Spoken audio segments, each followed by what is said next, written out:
I'm News 4 San Antonio's Darian Trotter with tonight's unanswered questions. Election day is now less than a month away, but there are some big questions we're asking about the voter roll here in Bexar County. That's because some activists claims there are more than 50,000 names on the Bexar County roll that shouldn't be there.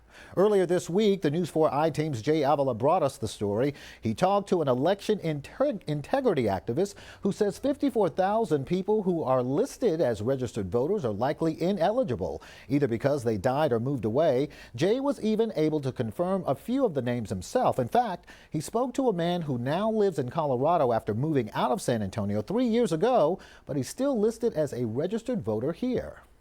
I was a little bit surprised. It's been 3 years, which should be enough time, even at government speeds, to keep things updated. People die every day, people move every day. So you're never going to have 100% perfect.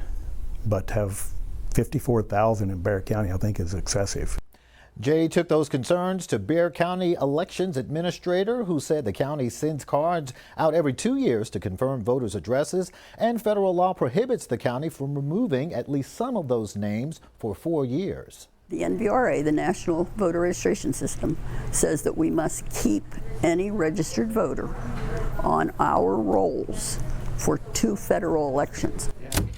It's also important to point out even the activists say the presence of these names on the roll is not evidence by itself of any fraud or wrongdoing, but it does raise some questions. And that brings us to some of the unanswered questions about this story that we will keep asking about. For instance, should the county be removing people from the voter rolls if their eligibility is challenged by a citizen or group? There are rules regarding this, but also a lot of gray areas. And does the state's voter ID requirement cancel out any concerns about invalid names being on the rolls? Activists say the prevalence of ID theft makes it possible that someone could use the name of an ineligible voter to cast an illegal vote.